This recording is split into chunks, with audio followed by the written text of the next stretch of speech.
Shiba Kalungi ne taata w'omwana wa Shiba Kalungi bali bulala ku birthday y'omwana waabwe Amiri. Obutambi ogenda kubanga obufuna maaso awo. Kasuku bamuyise ku mukolo takumyuka alabudde Frank Ntambi wamu ne Sharon bannange akatambi nako weekali mu maaso awo. Lydia Jasmine bamuyisizaamu eggaali Kulima Kadashi ono ye amulangidde biyitirivu nnyo. King Saha bamulangidde nti alina omuyimbi atamanyi kuyimba Winnie Wamami n'ebirala ogenda kubanga obifuna wano ku Suvia News Extra. Mugamba mutya mwasibye mutya bantu banye kasubire nti muli bulungi ba mikwano ng'enkola yaffe mbasaba video no mujimpe like era n'ensaba gwe wenna atannaba ku subscribinga wano ku Suvia News Extra nti mukwano subscribinga era onyigene mu notification bell limesubwanga byonna byemba nteekayo wano ku Suvia News Extra. Nnyo okusabirako mu mwenna abalwadde abakosefu tisabayisa kya mukama ate kibatuukeko ba mikwano. Suvi Airport Pickup nze kennyini era nga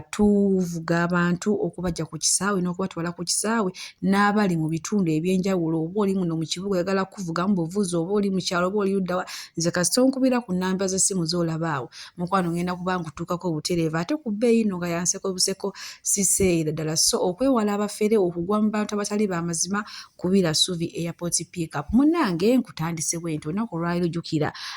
Shiba Kalungi alinayo emikolo gya mirundi ebiri. Ekisookera ddala omwana we aweza omwaka mulamba okuva lwe yajja ku nsi kuno kw'otadde munnange Shiba yazimbye amaka.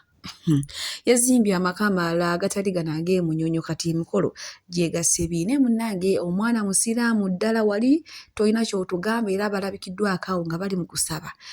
Shiba Kalungi nanga yeebikiridde taata w'omwana yina yeewombeese bitya omwana lekaleka ng'ekiri awo neŋŋamba bannange jjukira Kasuku baamuyise era nga ye yagenze nga yeewayidde mbwe emmere simanyi ennyama ensiike simanyi enjokye biki naye naye Kasuku ayagala okulya era teyakomyeko ayina ebigambo byeyawulidde ba Frank Ntambi.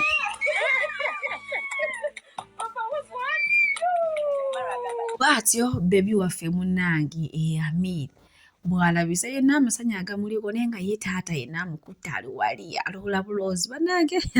kale omusaayi guno newokweka ekintu bitya naye munnange tubadde tuli awo Kasuku naye Shiba Kalungi yamuyise jjukira emikolo waliyo ogw'omwana birthday aweza omwaka kati ate ne waliyo n'omulala gw'okuyingira ennyumba. Shiba Kalungi yazzeemu n'azimba amaka amalala agatali gano ag'emunyonyo wabula yazimbye amaka ga famire. Omukyala naakoledde ddala munnange no Kasuku alalise Frank Ntambi ne Shalom nti nga bagenze tebeesituza mwana wa Shiba Kalungi ye omwana we abamusitula ye ne bbaawe kw'otadde n'ab'ekika baba Shiba tulina okulya omuceere naye bannaye abajja Ntambi Shalom temusitulasitula omwana w'omukazi tabyagala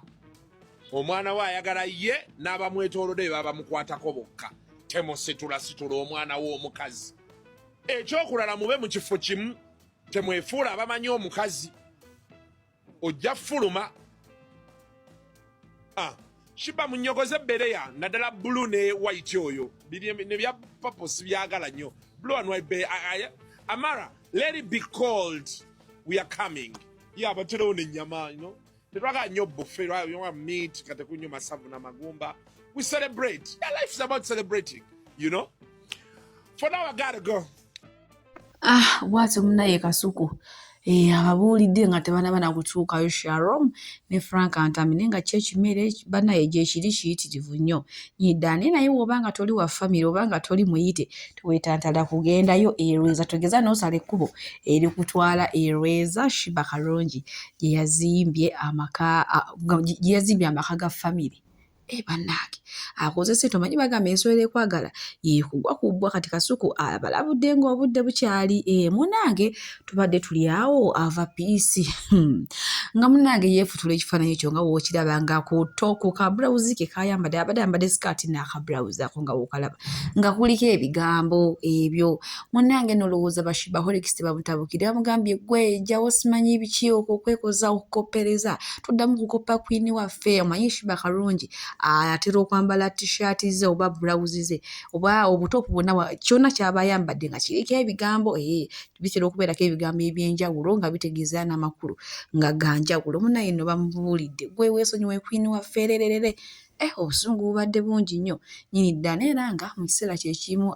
ex wa Jostede Prima Kadashi bw'atyo bw'ayisiza mu mukwano gwe eggali lya Jasmine bingi byamulangidde ngenda kubanga mu batuusako mu maaso awo kw'otadde n'okumuvuma olubuto olunene n'engatto Harmonize yayambadde jjo tezaamaakingidde ku lugoye bulungi kale olaba akatambi kano ate tusobole okweyongerayo baddiyale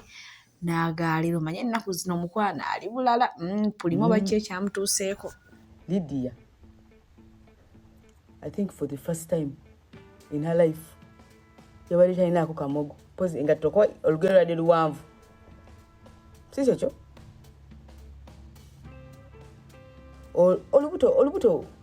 olubuto tuli bantu like we are human beings of course tosuubira muntu kubeera mbu tosuubira muntu kubeera mbu ali perfect biki mulimu omuntu nga amagato saagalabye ati Lydia salabye engatto naye olugero lwadde luwanvu nga bulungi wallahi for the first time kubanga Lydia omumanyi asooka kwambako akalungi kati nasaako pini nga ya bbulunga eri bweti ng'eri matu bweti naye kulono yabadde everything was so subtle, everything was nice engatto ze saazirabye the shoes were bad engatto za Lydia saazirabye bane tuboogerako kubanga muli baserebu omuyimbi Lydia Jasmine bw'atyo munnange mukwano gwe nfanfe Prima Kadashi bw'atyo naye amuyisizaamu eggalo manyi munnange omukyalo ono manye ennaku zino yarokoka naye maama ali bulala ku banne ava koono adda kuli kwegamba ayina enkuba gy'abakubamu oba ng'akakota kati ono Suvi Airport Pickup era nga tutambuliza ddala abantu okubajja ku kisaawe n'okubatwala ku kisaawe. Tulina badriver abalungi ate nga tulina ne free wifi. So gwe wenna mukwano gwange okwewala abafere okugwa mu babbi kola kintu kimu kubira Suvi Airport Pickup ate osobole okutambula obulungi era n'ebintu byo osobole okubituusa ewammwe wamma nga tewali kibbiddwako. Tukubireko ku namba z'essimu eziri awo WhatsApp n'okuba direct call tugenda kubanga ate ensonga ezo tuzikolerako ddala oba oyagala muzaddewo oba baana bo oba ssengaawo jjajjaawo akusurprising oyagala kusurprisingire ku kisaawe ebyo byonna mukwano wano Suvi Airport Pickup tubikolerako ddala mukwano okujjukiza weewala abafere kolagana na Suvi Airport Pickup. Ate nga bbeeyi yanseko buseko kati simanyi gwe wena atannaba ku bookinga Suvi Airport Pickup omukama bankubire tutambule bulungi. Bwe tweyongerayo ewa MC Kati ono nno nga ye muteresi w'ebyama kuno era ng'ebyama ebimu bye yaterekako ebya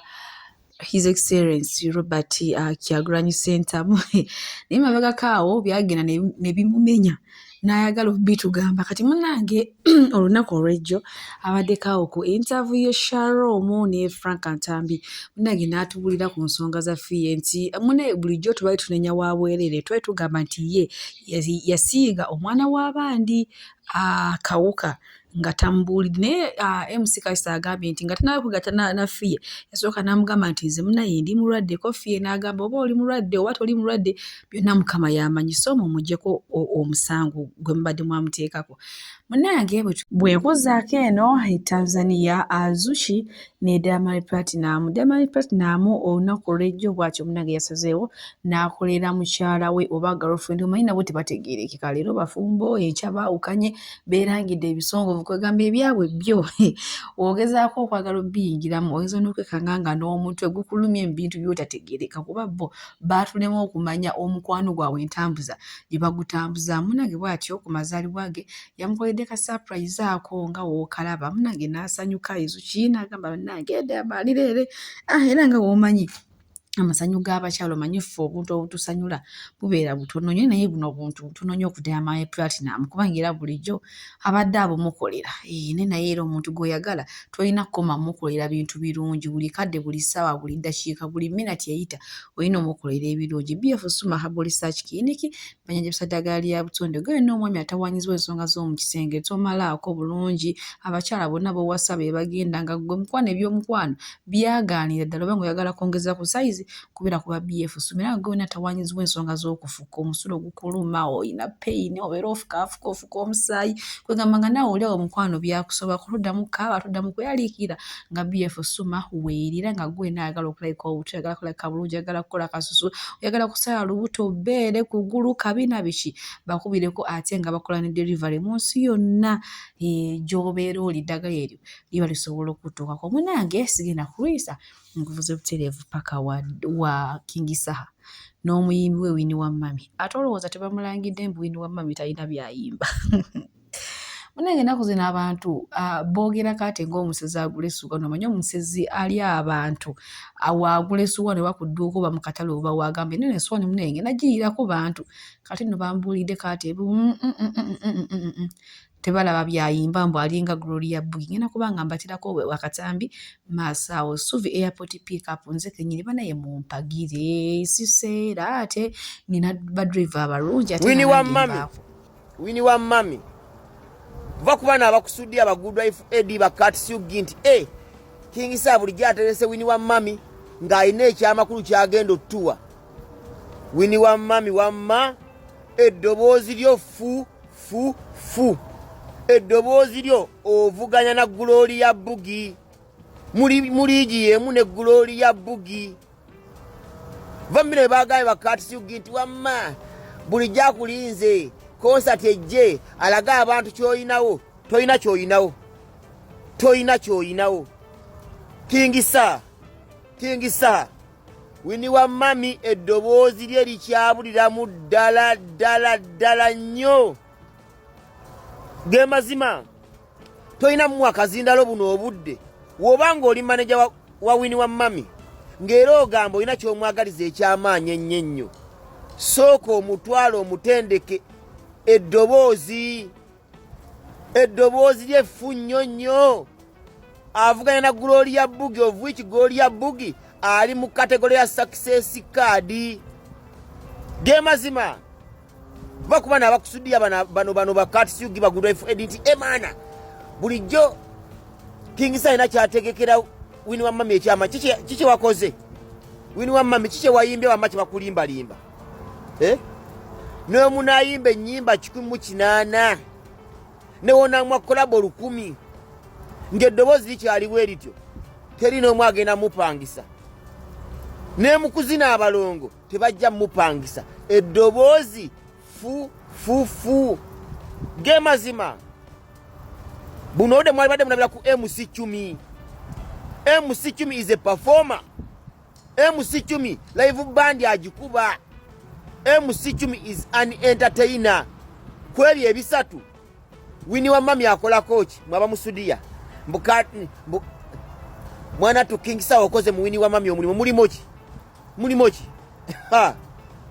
avuganya na Gloria Bugi success card ku success card. Abalungi abatuuliriza era abatulaba olunaku olwaleero tuchaddeko ewa Sheikh Ashraf Dembe. Sebo sanyise okubalaba amannya agange Seeka Ashraf Dembe akola ku bizibu by'enjawulo omuntu singa abalina ebirwadde tumusomereddwa tumuwa amazzi ga lukuya nga bw'obadde ogalaba tugenda abantu ku kyoto ne twokya emizimu emibi egibabaamu n'okulombeddwa abantu singa abeera ng'ali wano atuuse sobola okumulombeera edduwa ne waba atatuuse nga mpadde amannya ge naye ng'ali wala naneetaase ennamba yange yeeno eri 0707763711 nammwe bannyinaffe abali ebweru oyagala okuba nti oyagala okulombera ku dduwa ng'olina ebizibu viza zibuze amaka gakolongotana sente zikola zimpita mu ngalo ojja kumpeereza ekifaananyi kyo n'amannya go ebyo byokka bijja kummala nja kukulombera edduwa ojja kutereera olunaku olusembayo mu mwezi mba n'edduwa eyawamu ffenna n'abalwadde bange abakadde n'abapya. Assalamu alaikum warahmatullahi wabarakatuh.